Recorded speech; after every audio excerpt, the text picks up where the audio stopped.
न्यूट्रामला आरोग्यदायी पोषणाचा ठेवा प्रत्येक वयात घराघरात हवा। न्यूट्रामला आवळा कॅन्डी, आवळा सरबत, आवळा मुरब्बा आणि बरेच काही। न्यूट्राम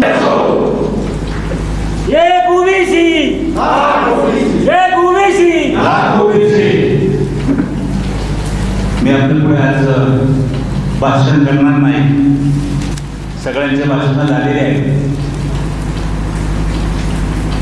या तालुक्यामध्ये आणि जिल्ह्यामध्ये जी काही वस्तुस्थिती झाली आणि आपल्याला पुढे काय करता येईल आणि आपल्याला ही संघटना कशी मोठी करता येईल हे आपल्या सगळ्यांचे भाषण ऐकले। आजच्या या सकल ओबीसी बैठकीसाठी सर्वच वरिष्ठ तळागाळातून, गावामधून, वाडी वस्त्यावरून, सगळ्या विभागातून आलेली सर्वच तळमळीची कार्यकर्ते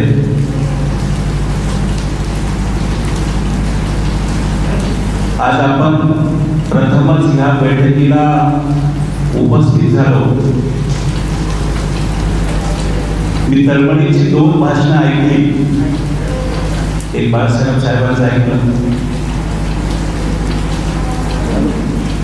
त्या मुद्द्यांना खऱ्या अर्थाने थोडंसं उदय आहेच आहे। ज्यावेळेस आपण बारीक समाजामधून आपण उभं राहतो, ज्यावेळेस आपण राजकीय प्रवास सुरू करतो आणि हा प्रवास सुरू करत असताना आपल्याला अनुभवातून माणूस शिकत असतो। आज स्वर्गीय निनाद पांडे साहेब आपल्यात नाहीये, त्यांचे विचार, त्यांचे अनुभव, त्यांचा सहवास या तालुक्यातल्या सगळ्या समाजावरती जडत आणि ह्या जडणघडणीतून आपण समाज घडवणं, समाजाबरोबर सगळ्या समाजामध्ये आपण समता ठेवणं आणि त्या समतेतून आपल्याला शाश्वत विकासाकडे नेणं, या विचाराचा मी एक कार्यकर्ता। तुमच्यासारख्याच गरीब कुटुंबातून माझा सुद्धा उदय झालेला आहे।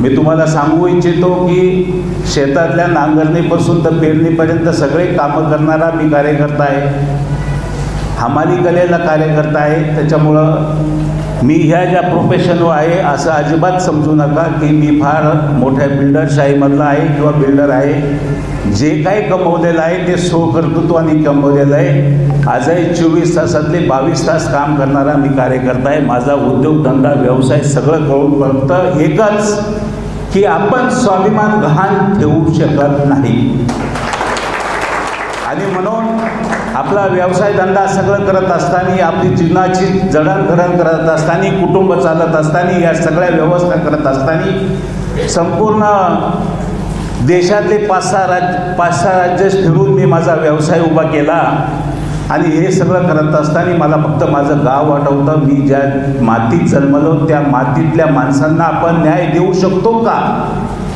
आणि म्हणून ह्या राजकारणामध्ये मी पाऊल ठेवलं। मी कोणत्या जातीतला होतो, मी कोणत्या प्रवर्गात होतो, मी फक्त शमशेरपूरचा होतो आणि अकोला तालुक्यातला होतो। मला ह्या तालुक्यामध्ये उदयाला येताना, राजकीय उदयाला येताना जात घेऊन आलो नाही, जात बघितली नाही। कोणत्याही जातीचा, कोणत्याही धर्माचा ज्याला गरज पडेल त्याला मदत करण्याच्या भावनेतून ह्या अकोला तालुक्यामध्ये मी माझा राजकीय सामाजिक प्रवास सुरू केला आणि हा राजकीय सामाजिक प्रवास करत असताना 100% मी तुमच्यापर्यंत आज पोहोचलो आहे। याचं कारण खूप वेगवेगळे आहे। मी ज्यांच्यामध्ये बसलो त्यांच्यामध्ये मी जात बघितली नाही, त्यांच्यामध्ये धर्म बघितला नाही, तुम्ही कोणत्या जातीचे आहे ते बघितलं नाही। परंतु ह्या व्यवस्थेमध्ये हळूहळू सगळं समजायला लागलं।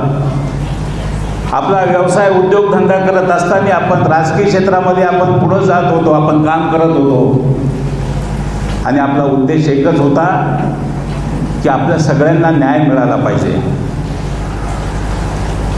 खऱ्या अर्थाने आपण हे सगळं करत असताना मी फार छोट्या आणि कमी शब्दामध्ये तुम्हाला सांगणार आहे की ही तळमळ किंवा ही चळवळ उभी करत असताना 5 ते 7 वर्ष पांडे साहेबांचं मार्गदर्शन लाभत होतं आणि त्यांनीच आम्हाला थांबवलं होतं की आम्ही पुढे जातो, तुम्ही प्रवाहातले प्रमुख घटक म्हणून या राज्य व्यवस्थेमध्ये, ह्या सामाजिक आणि राजकीय घटकामध्ये तुम्हाला जर तुम्ही आज पाऊल ठेवलं तर तुम्हाला उद्याच्या व्यवस्थामध्ये तुम्हाला राजकीय तुम्हाला प्रचंड अडचणी येतील, तुम्ही एवढे संघटित नाही आहे. पांडे साहेब आपल्यात नाही आहे. बाळासाहेब साहेब, मी तुम्हाला एकच सांगेन, मी 10 वर्ष प्रतिनिधित्व मिळवत असताना 15 वर्ष मी इथे राजकीय प्रवास करत असताना मी खूप अभ्यास केलाय. मी एकही गोष्ट अभ्यास केल्याशिवाय कुठलाही निर्णय घेणार नाही. जे शाश्वत असेल, जे उभं राहील तेच आपल्याला करायचं आहे.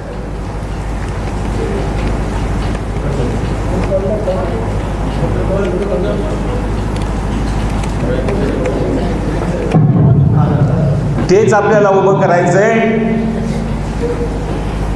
ग्रामीण भागामध्ये काम करत असताना आपण तालुका स्तर असेल, जिल्हा स्तर असेल, मला वाटतं राज्य लेवलचं ओबीसीची माहिती द्यायला आपल्याला आपण नेते आणू त्या मीटिंगला. पण इथली परिस्थिती मी आज सांगतोय, आज आपण जेवढे जण पुढे जाणार आहे, मी परवा माझ्या पक्षाचा राजीनामा दिलाय. आज मी ओबीसी समाजाचा झेंडा ज्यावेळेस घेतोय ना, त्यावेळेस मी तुम्हाला सांगतो, मी 100% प्रामाणिक तुमच्याबरोबर काम करेन. आणि हे सगळे एकत्र करताना, या सगळ्या 18 पगड जाती एकत्र करताना तुम्ही माझ्यावरती जेवढा विश्वास ठेवताय ना, मी तुम्हाला एकच सांगेन, मला इथून पुढं कुठलंही राजकीय पद नको आहे. सर्व समाजाला मिळून जे पद मिळेल, सर्व समाजाला ज्यावेळेस न्याय देण्याच्या भूमिकेमध्ये सगळ्यांना आपण बसू. कारण मी आता तालुका स्तरावरची सगळी पदं भोगली आहे. जिल्हा परिषद मी माझ्या हिमतीवर निवडून आलो, 2 वेळा निवडून आलो. तुमच्यासारखे अज्ञात खूप लोक होते माझ्याबरोबर, परंतु एक माणूस म्हणून मी त्यावेळेस तिथं निवडून आलो. आता 2 वेळेस निवडून आलोय मी. 2 वेळेस त्या सभागृहामध्ये सगळ्यांचं ऐकलंय, सभागृहात अभ्यास केलाय, सभागृहात भांडलोय, तिथली व्यवस्था बघितली, जिल्ह्यामधून तिथे कोण कोण जातं, कोणत्या कोणत्या तालुक्यातून जातं. परत जाऊन त्या टेबलावरती बसण्याची माझी इच्छा नाही आहे. याचं कारण असं की त्या व्यवस्थेमधून तुम्हाला जर आम्ही न्याय देऊ शकत नसेल तर त्या टेबलावरती जाऊन तुम्ही काय म्हणणार आहे, गत 15 वर्ष जिल्हा परिषद सदस्य केलं, परंतु एकाही ओबीसी माणसाला न्याय देऊ शकले नाही. आणि म्हणून ही चळवळ आपल्याला अकोला तालुक्यात नाही तर संबंधनगर जिल्ह्यामध्ये आपल्याला ही व्यवस्था सुरू करायची आहे. आणि म्हणून ताकाला जाऊन आपण दाडगं लपवायचं नाही. 100% जोपर्यंत तुम्ही राजकीय क्षेत्रामध्ये तुम्ही ओबीसी समाज पुढे आणत नाही, तोपर्यंत तुम्ही मुख्य प्रवाहात येत नाही आणि तोपर्यंत तुम्ही कुठलाही विकास करू शकत नाही. त्या व्यवस्थेमध्ये आपल्याला बसवावंच लागेल. आणि म्हणून तुम्हाला मी सांगतोय दादा, मी तुमच्या सगळ्यांच्या साक्षीनं सांगतोय की आज आपण अकोला तालुक्यामध्ये काय होऊ शकतो, पंचायत समितीचा सदस्य होऊ शकतो, जिल्हा परिषदेचा सदस्य होऊ शकतो, कारखान्यावर संचालक होऊ शकतो, एखाद्या पतसंस्थेमध्ये संचालक होऊ शकतो. अहो, तुम्ही जिल्हा परिषदेचा अध्यक्ष होऊ शकत नाही, तुम्ही एखाद्या पतसंस्थेचा चेअरमन होऊ शकत नाही, तुम्ही सभापती होऊ शकत नाही, तुम्ही सगळे उपनेते होशाल पण मुख्य नेता तुम्ही होणार नाही कधी. आणि म्हणून ओबीसीची संघटना पाहिजे. म्हणजे आणि जोपर्यंत तुम्ही मुख्य पदावर तुम्ही बसत नाही, कारण तिजोरीच्या चाव्या त्यांच्याकडे असतात आणि गद्दारीचे शिक्के हे आपल्यावर लागलेले असतात, तोपर्यंत तुम्ही समाजाला आणि ओबीसी संघटनेला कधीही प्रवाहात आणू शकत नाही, कधीच आणणार नाही. तुम्ही ज्योत पेटवली आहे, 100% पेटवली आहे, परंतु ही नगर जिल्ह्याची ज्योत जोपर्यंत महाराष्ट्रात नेत नाही, येणाऱ्या आगामी निवडणुकांमध्ये जोपर्यंत ओबीसीचा आवाज बुलंद करत नाही, जोपर्यंत तुम्ही सगळ्या नगर जिल्ह्यामध्ये 73 सदस्यापैकी 40 सदस्य ओबीसीचे निवडून आणत नाही, तोपर्यंत तुम्ही जिल्हा परिषदेमध्ये जाऊन काहीच करू शकत नाही. कशासाठी? तुम्ही बुवासाहेबमध्ये, अगस्तीमध्ये, तुम्ही सगळीकडे आहे. अरे पण तुम्ही त्या बस संस्थेमध्ये चेअरमन व्हा, ओबीसीचे चेअरमन व्हा. तुम्ही होऊ शकत नाही. आणि म्हणून माझ्या सगळ्यांना जे पांघरून घातलेलं आहे या तालुक्यामध्ये, फक्त तुम्ही समाज म्हणून तुम्हाला जे बुरबुज केलेलं आहे, हे बुरबुज आज आपल्याला फेकून द्यायचं आहे. आणि म्हणून म्हणतो आपल्याला एक इतिहास रचायचा आहे की ज्या वेळेस जुलूम केला जातो, ज्या वेळेस आपल्या अन्याय केला जातो, त्यावेळेस आपण त्या अन्यायाच्या विरोधात पेटून उठलं पाहिजे. उद्या भविष्यामध्ये आपल्यावरती येणारे आघात होऊ द्या, आणि म्हणून ते आघात आपल्यासारखे आम्ही सगळेजण आघात घेऊ. तुम्ही फक्त बरोबर राहा. कोण आपल्यावरती आघात करतंय आणि कोण आपल्यावरती हल्ला करतंय, त्या हल्ल्याला प्रत्युत्तर देण्यासाठी आम्ही सगळेजण तुमच्या बरोबर आहे. अनेक जणांनी खंत व्यक्त केली, भाऊ आपण ते चळवळ उभी करतोय, तुम्ही बरोबर राहाल का? अरे पहिला वार आम्ही आमच्या छातीवरती घेऊ. आणि म्हणून येणाऱ्या निवडणुकांमध्ये जर ओबीसी संघटना मजबूत होत असेल तर राजकीय मी माझा स्वतःचा पहिला बळी देतो. तुम्ही या सगळे एकत्र बसा आणि या तालुक्यामध्ये जिल्हा परिषद पंचायत समितीला समान हक्क मागा. कोणत्या समाजाला पाहिजे, कोणाला पाहिजे देऊ आपण.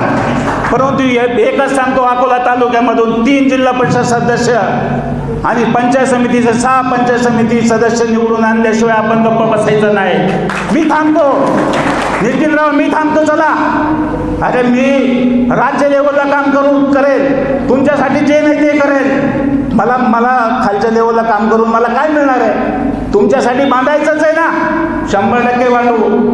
अरे मी ज्या संघटनेमध्ये काम करत होतो, तुम्ही नक्की ती खंत व्यक्त केली आहे. मी त्या संघटनेमध्ये ज्यावेळेस शिंदे साहेबांनी एक वेगळा विचार तयार केला आणि मला वाटलं की आपण सुद्धा त्या संघटनेमधून आपल्या ओबीसी समाजाला न्याय मिळवण्यासाठी आपण काम करू. आणि म्हणून पहिला मी शिंदे साहेबांबरोबर मी काम करण्यासाठी या नगर जिल्ह्यामधून गेलो आहे. या नगर जिल्ह्यामध्ये फिरून देत नव्हते खासदार लोखंडे साहेबांना. मी त्यांच्याबरोबर त्यांच्या गाडीमध्ये मी असायचो, माझ्याबरोबर काही सहकार्य घेऊन आम्ही त्या जिल्ह्यामध्ये फिरलो, पूर्ण संघटना बांधली. आणि त्यावेळेस सुद्धा न्याय देताना मोठ्या भावांना न्याय दिला पाहिजे, त्यांना जिल्हा अध्यक्षपदावरती बसवलं पाहिजे, आणि ते केलं आम्ही साहेब. सगळी व्यवस्था तुम्ही बघा. जेव्हा कार्यकर्ते करायची वेळ आली ना, त्यावेळेस मी पहिला बहुजन समाजाचा तालुका अध्यक्ष, आदिवासी समाजाचा तालुका अध्यक्ष, ती सगळी रचना मी माझ्या घरात पदं घेतले नाही, माझ्या ओबीसी समाजाला जास्त पदं दिले नाही. का? मी एक वाटणारा होतो आणि म्हणून मी जास्त पुढं जातोय, मी जास्त राजकारणामध्ये जातोय. आणि उद्याची भविष्यामधली ही अडचण तयार होईल म्हणून मला ज्या पद्धतीनं थोडंसं अडचणी, मी त्या अडचणीला खात नाही. मी त्यासाठी ओबीसी संघटना अजिबात वापरणार नाही. त्यांचा कार्यक्रम मी माझ्याच लेवलला करेन, त्यामध्ये तुम्ही बिलकुल मी तुम्हाला त्या माझ्या वैयक्तिक भांडणामध्ये आणणार नाही. मी समर्थ आहे, मी राज्यापर्यंत त्यांच्याबरोबर लढण्यासाठी मी एकदम समर्थ आहे. परंतु मला हे दाखवून द्यायचं आहे की तुम्ही माझ्यासारख्या माणसावरती जर, सक्षम माणसावरती जर अन्याय करत असेल तर भविष्यामध्ये मला वाटतं ह्या तळागाळामध्ये ओबीसी समाजाचा, अल्पसंख्याक समाजाचा एकही माणूस या नगर जिल्ह्यामध्ये नेतृत्व करू शकत नाही. याचं ॲनालिसिस मी माझ्या 8 दिवसामध्ये केलं आहे. मी खचून जाणारा माणूस नाही, मी हल्ल्याने खचून जाणारा माणूस नाही, मी राजकीय हल्ला केला म्हणून मी खचून जाणारा माणूस नाही. मी ज्यावेळेस घरातून निघतो ना, त्यावेळेस मी संध्याकाळी परत येईल किंवा नाही येणार याचा विचार करणारा मी कार्यकर्ता नाही आहे. आणि म्हणून किती दिवस आपण राजकारण करावं? छत्रपती शिवाजी महाराजांनी किती दिवस राज्य केलं? म्हणून मला एकच सांगायचं आज या तरुण पिढीला, आज माझं वर्ष 45, 2 वेळा 2 टर्म मी लढलो राजकीय. इथून पुढे जे काही लढायचं असेल ते नगर जिल्ह्याच्या सामाजिक ओबीसी संघटनेच्या एकतेसाठी लढू, सर्वांगीण विकासासाठी लढू. तळागाळामध्ये आपण काम केलेलं आहे, ग्रामीण भागातल्या वाडी वस्तीपर्यंत काम केलेलं आहे, परंतु फक्त आपल्याला वेळ मर्यादा ठरावं लागेल. आपल्याला किती वेळेत काम करायचं आहे आणि किती वेळामध्ये संघटना बांधवायची आहे आणि योग्य वेळेला कोणत्या वेळेला आपण वेळेला महत्त्व दिलं पाहिजे आणि त्या वेळेच्या महत्त्वानुसार आपण काम केलं पाहिजे. बाळासाहेब साहेब, मला अजून 2 गोष्टी ह्या तालुक्यात घडलेल्या आठवतात. ज्यावेळेस आपण सगळेजण एकत्रित एखादा सामाजिक राजकीय एखादी व्यवस्था आपण वाटून घेत असतो, त्यावेळेस सगळ्या समाजाच्या प्रमुख लोकांनी ती वाटण्याची व्यवस्था असते आणि ती व्यवस्था वाटत असताना पाची पकवानाचं ताट हे विशिष्ट समाजापुढं ठेवलं जातं आणि मिरची भाकरीचं ताट हे आपल्यापुढं ठेवलं जातं. ही राजकीय परिस्थिती अशा प्रकारची आहे. आपल्याकडं जर मिरची भाकरीचं ताट असेल तर आपण आपल्या समाजाला काय वाटणार? आणि म्हणून ओबीसी समाजामध्ये, अल्प समाजामध्ये नेतृत्व देणारा माणूस काय बदनाम होत केला जातो. तुम्हाला तुमच्या समाजाला ते दिलं होतं, त्यांनी का केलं नाही? आता जी काही जिल्हा बँकेची भरती झाली आहे त्याच्यामध्ये किती आपल्या समाजाचे लोक मुलं भरले गेले? तुम्हाला कोणाला विचारलं गेलं? तुम्ही सगळे मुख्य नेते होते. हीच परिस्थिती आहे. खूप चांगल्या पद्धतीनं डाव त्याने रचलेला आहे. आपल्यामध्ये भांडणं लावायचे, आपल्यामध्ये एखादं उभा करायचा, जो ऐकेल तो उभा करायचा आणि जो चांगला काम करेल त्याला डॉमिनेट करण्यासाठी त्याचा उपयोग करायचा. हे पहिलं समाजाने लक्षात घ्या की आपल्याला आता आपण बसून निर्णय घ्यायचा आहे की आपण कोणाला द्यायचं आहे नेतृत्व. आणि म्हणून एक व्यवस्था मी याच्या पलीकडे जाऊन सांगेन की ह्या तालुक्यामध्ये आपण अशी व्यवस्था आहे की आपला समाज हा निर्णायक आहे. मग ग्रामपंचायत लेवलला जर एखादा बहुजन समाज किंवा मोठा समाज असेल आणि तिथं आपण जर 25% असेल तर तिथंसुद्धा आपल्याला नेतृत्व पाहिजे. परंतु ते नेतृत्व करत असताना आपल्याला डावलं जाणार आहे. त्यावेळेस आपण जी व्यूहरचना करू, त्या गावामधली व्यूहरचना आपली अशी असली पाहिजे की ज्यावेळेस एक मातब्बर समाज आहे त्या मातब्बर समाजातले 2 नेतृत्व असतील आणि सगळ्या समाजालाच बरोबर घेऊन जाणारं एक नेतृत्व आपल्याला सिलेक्ट करायचं आहे. सगळ्या गावाला बरोबर प्रवाहात नेणारा तो माणूस आपल्याला बरोबर घ्यायचा आहे. अशाच माणसाबरोबर आपण ओबीसीने गेलं पाहिजे. अशा अनेक बारीक सारीक गोष्टी आहेत. त्या बारीक सारीक गोष्टींचा विचार करून आपल्याला मायक्रो प्लॅनिंग करून आपल्याला हे काम करावं लागेल. आज आपण बघतोय की आपण ह्या मिटिंगला आपण येताना मी म्हणतो ही दर्दी लोक आहे, सगळी दर्दी कार्यकर्ते. ही आज मी म्हणतोय 100% आपण एका फोनवरती एका मेसेजवरती त्यांना इथपर्यंत आणण्याचा प्रयत्न केला आपण सगळ्यांनी.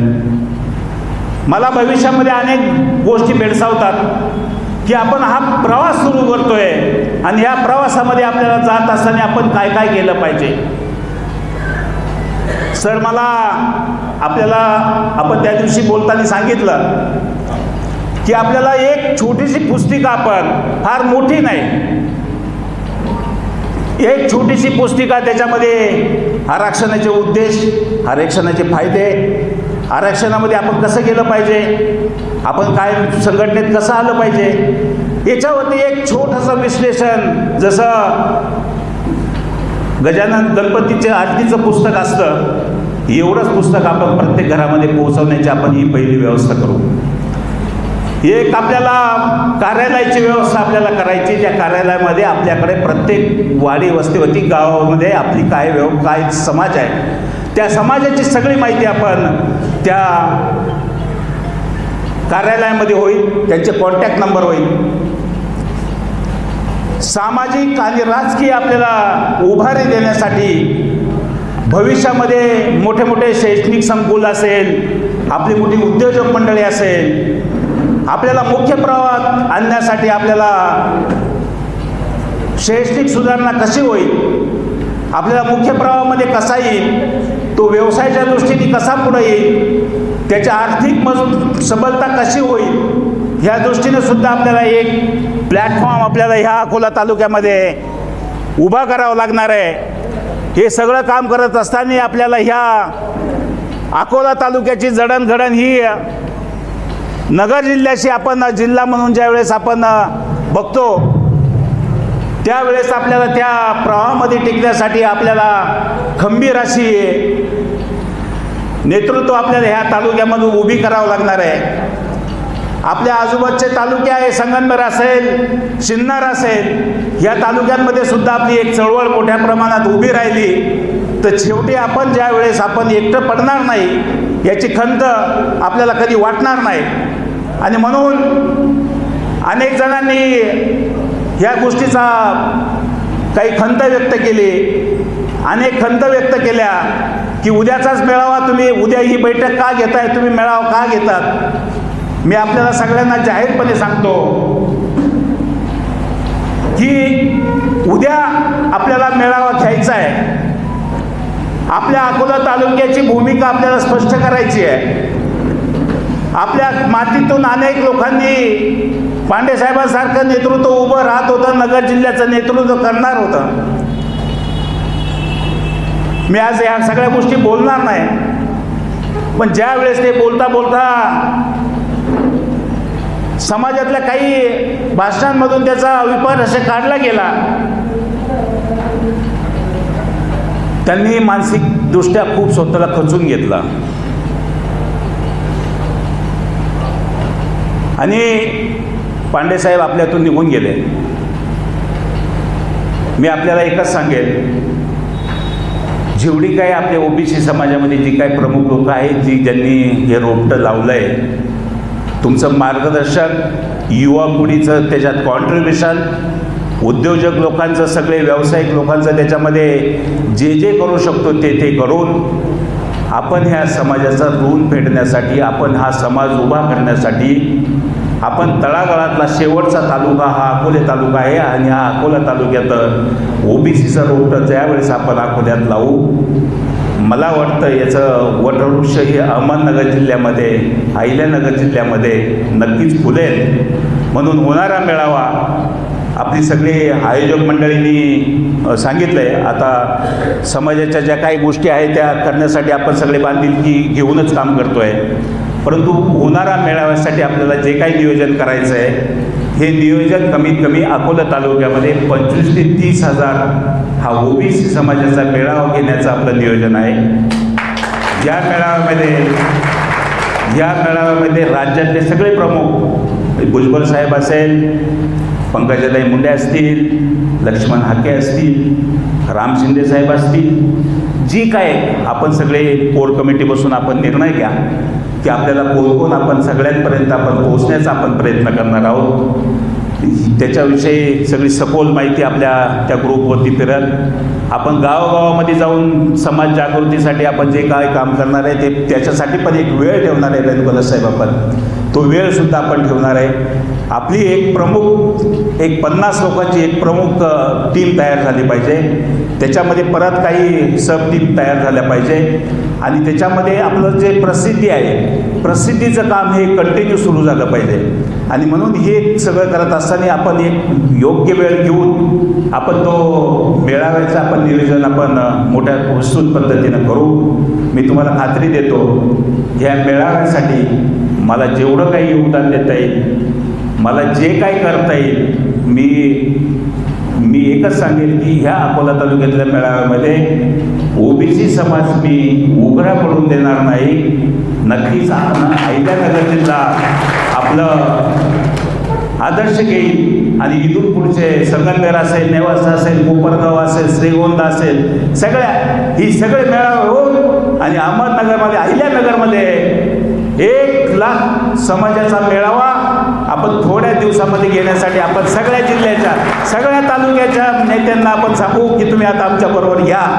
आणि आपण त्याचं नेतृत्व, अकोला तालुका हे नगर जिल्ह्याचा ओबीसी समाजाचं नेतृत्व करेल, ओबीसी समाजाच्या बांधणीसाठी अकोला तालुका तुमच्या पुढे येईल, एवढंच आपण ह्या मेळाव्यातून एक बोध देऊ, त्यांना एक संदेश देऊ. याचं कारण असं की नगर जिल्ह्याला, अहिल्यानगर जिल्ह्याला नव्हे तर संबंध मराठवाड्याला आमची प्रवरामाई पाणी देते आणि सुरुवात आमच्यापासून होते. म्हणून आम्ही दगडावती खडकामध्ये रानामध्ये राहणारे ओबीसी समाजाचे बारीक सारीक लोक, आम्ही ज्या राजकीय दृष्टीनं आम्ही पिचलोय, ज्या सामाजिक दृष्टीनं आम्ही मागं राहिलोय, तरीसुद्धा आमच्या ताटातलं कोणी जर ओढण्यासाठी जर पुढं येत असेल, आमचा वापर करत असेल, तर ते भविष्यामध्ये कदापि सहन करणार नाही. म्हणून मी एकच आपल्या सगळ्यांना संदेश देईल, जिथं जिथं समन्वयाविषयी सोडू आपण सगळेजण, आपला वापर करण्याचा प्रयत्न करतील, आपण आपला वापर होऊन द्यायचा नाही. आपण सगळेजण ठरवू, एखाद्या जागेसाठी आपल्याला कोणीतरी लालूच देत असेल, मुळीच नाही, आपण आपलं कॅल्क्युलेशन बघू, या तालुक्यामधले सगळे आरक्षणं बघू, उद्याचे ज्या आरक्षणाप्रमाणे आपल्याला किती आपला वाटा घेतला पाहिजे, आपला हक्काचा किती वाटा घेतला पाहिजे, आपल्याला कोणाच्या ताटातलं ओढायचं नाही. उद्या येणाऱ्या सगळ्या निवडणुका, उद्या येणारी विधानसभा, उद्या येणारी लोकसभा, या ठिकाणी सुद्धा आपण निर्णायक असलो पाहिजे. आपल्या समाजाला कोणी डावलत असेल तर आपण त्याचा प्रचार सुद्धा करणार नाही. एवढी मोठी सामाजिक बांधिलकी ज्यावेळेस आपण करू, याच्यासाठी खूप मोठं कष्ट करावं लागणार आहे, याच्यासाठी खूप मोठ्या यातना सहन कराव्या लागणार आहे आणि याच्यासाठी खूप मोठं काम उभं करावं लागणार आहे. हे काम आपल्या सर्वांच्या माध्यमातून आपण नगर जिल्ह्यामध्ये उभं करू. आणि मला वाटतं उद्या येणाऱ्या मेळाव्याचं सगळं सविस्तर आपलं नियोजन रेणुका साहेब असतील, बाकी सगळे वडजे साहेब असतील, या सगळ्या मुख्य नेत्यांच्या मार्गदर्शनाखाली आपण या मेळाव्याचं नियोजन करू. आपल्यापर्यंत आम्ही गाव पातळीवरती आम्ही सगळ्या विभागामध्ये जाणार आहे आणि म्हणून ह्या गाव पातळीवर जाताना आम्ही आज ही प्रमुख मंडळी बोलवलेले. पण तुम्हाला सांगतो की एक लाखापर्यंत असतो तसं आपण एक हजारापर्यंत जायचंय. माझ्या हिशोबाने इथं 200 कार्यकर्ते आपले आहे, 20,000 आपले इथंच कॅल्क्युलेशन जातं पाहिजे. मी तुम्हाला खात्रीशीर सांगतो की दादा, मी खात्रीशीर सांगतो, मी कुठलंही काम नियोजन केल्याशिवाय करत नाही. दुसरं मी सांगतो की अनेक जणांना प्रश्न पडले की ओबीसी समाजाचा उपयोग करून मी एखाद्या पक्षात जाईल. मी तुम्हाला एकच सांगतो, मी कुठल्याही पक्षात जाणार नाही. हे तुम्ही डोक्यातून काढून टाका. मला सगळ्याची ऑफर होती, तुम्हाला फोन दाखवेल मी नंतर. मला भाजपची ऑफर होती, मला शिवसेनेची ऑफर होती, मला राष्ट्रवादीची ऑफर होती, परंतु मला कोणाचे जाऊन परत जोडे उचलायचे नाही. जे काही जोडे धुवायचे ते तुमचेच धुतो आणि जेवढं काही काम करायचं, जेवढं काही सामाजिक काम उभं करता येईल आणि मोजून मापून, लोक 60व्या वर्षी रिटायर होतात दादा, मी मोजून मापून माझा 91व्या वर्षी मी रिटायर होणार आहे. परमेश्वरांनी तेवढं आयुष्य दिलं तर मोजून मापून फक्त 5च वर्षे काम करणार आहे तुमच्यासाठी. आणि म्हणून आपल्या अकोला तालुक्यात मी जन्माला आलो आहे, याची काहीतरी महाराष्ट्रात ओळख निर्माण करून द्यावा. आणि ती मी शेवटी मी समाजात आलो आहे ना, आता स्वीकारलं आहे ना, मी एक बारीक समाजातला आहे, सगळ्यांनी दाखवून दिलं आहे. परंतु या सगळ्यांना आपण दाखवून देऊ की बारीक समाजातला माणूससुद्धा ह्या तालुक्यातल्या सगळ्यांना संघटित करून त्याच्यातलं एखादं उद्या भविष्यात मोठं नेतृत्व हे राज्यात जाईल आणि आपला आवाज बुलंद करेल. एवढंच मी आपल्या ह्या तरुण मंडळीला सांगतो. भविष्यात येणारे गुणवंत विद्यार्थी असतील, त्यांचे आपण चांगले कार्यक्रम घेतले पाहिजे. आपल्या समाजामध्ये जर कोणी जर वंचित असेल, कोणावरती अन्याय होत असेल, आपण मुळीच म्हणत नाही कोणावरती अन्याय करण्यासाठी संघटना बांधायची आपल्याला, पण आपल्या समाजामध्ये जर कोणावरती अन्याय होत असेल तर त्याची जागरूकता त्यांनी आपल्या समाजातल्या प्रमुख लोकांना सांगितलं पाहिजे. आणि आपण आपले जो कोणी समाज बांधव आपल्यावरती अन्याय करत असेल त्याला जाब विचारण्यासाठी आपली कमिटी पुढे गेली पाहिजे. ह्या पद्धतीचे उद्दिष्ट आपण समोर ठेवून आपण आज ही संघटना उभं करण्याचं मनोदय उभा केलेला आहे. भविष्यात येणाऱ्या सगळ्या अडीअडचणी आपल्या पुढे विस्तृत मांडल्या जातील. मला जरी तुम्ही संघटनेमध्ये काम करण्यासाठी काही अधिकार दिले तर मी तुम्ही दिलेल्या अधिकाराचा भविष्यामध्ये कुठेही दुरुपयोग होणार नाही आणि भविष्यामध्ये आपल्या संघटनेच्या जोरावरती कुठेही मला जास्त आर्थिक फायदा होईल यासाठी मी कधी त्याचा वापर करणार नाही। तुम्हाला जे काही संघटनेसाठी आपल्याला जे काही योगदान देता येईल ते मी भविष्यामध्ये प्रामाणिकपणे देईन। मला एकच सांगायचं आहे शेवटी जाता जाता, हे वटवृक्ष आता आपण सुरू केलं आहे, आपण एक मोठी नदी ओलांडायला सुरुवात केली, पूर फार मोठा आहे, प्रचंड मोठा पूर आहे आणि त्या पुराच्या निम्म्या भागावरती आपण आता उभं राहिलो आहे। आता आपल्याला पार करावं लागेल। मागं आलो तर हसू होईल आणि पुढं गेलो तर विजय होईल। आपण ठरवा आपल्याला पुढं जायचं आहे आणि म्हणून मी पुन्हा एकदा सांगतो, आता हा लढा आपण अकोला तालुक्यातून अहिल्यानगरमधून हा महाराष्ट्राच्या सगळ्या कानाकोपऱ्यामध्ये सगळे शांत आहे असं म्हणून चालणार नाही। प्रत्येकाच्या मनात खतखत आहे परंतु तो व्यक्त होत नाही। स्टँडवर गेल्यावरती काय बोलतील, त्यांच्यामध्ये गेल्यावर काय बोलतील, संध्याकाळी गेल्यावर काय बोलतील। अरे पण ते तुमच्याशी जर गोड बोलून तुमच्या जर पाठीमध्ये खंजीर खुपसत असेल तर तुम्ही सुद्धा भविष्यामध्ये अशाच प्रकारचं राजकारण आपल्या समाजासाठी आपण केलं पाहिजे। अनेक गोष्टीचा ओहापोह आपण इथे करणार नाही, परंतु आपण संघटना बांधत असताना आपल्याला अडचणी येणार आहे, अडचणी येणार नाही असं नाही आहे। अनेक जणांचे उद्योगधंदे असतील, कोणाची शेती असेल, कोणाचं काय काय असेल, कोणाचं बँकेचं लोन असेल, कोणाचं इकडचं लोन असेल, त्याला नोटीस जाईल, त्याला थांबवलं जाईल। तो उद्याच्या मीटिंगला येताना सांगेल माझी थोडी अडचण होती। आपल्या समाज बांधवाला आपण समजून घ्या,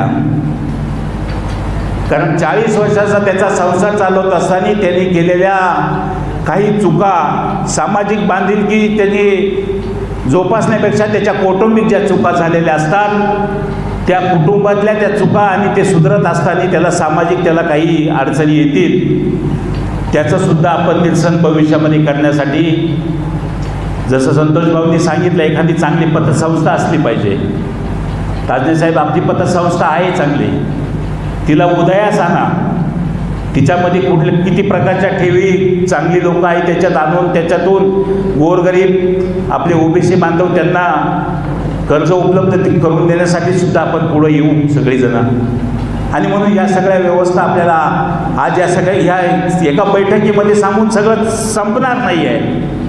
आपलं मिशन लवकरात लवकर आपल्याला हातात घेतलं आहे, आपण ते मिशन पूर्ण करण्यासाठी महामेळाव्याचं, मी मेळावा म्हणत नाही, महामेळाव्याचं नियोजन अकोला तालुक्यात आपल्याला घ्यायचं आहे। आणि ह्या महामेळाव्याच्या नियोजनासाठी आपण सगळेजण मोठ्या संख्येने इथे उपस्थित झाला, मोठ्या संख्येने आपण इथून पुढं तो मेळावा परिपूर्ण होईपर्यंत ही मशाल आपल्या घरात तशीच पेटत ठेवा।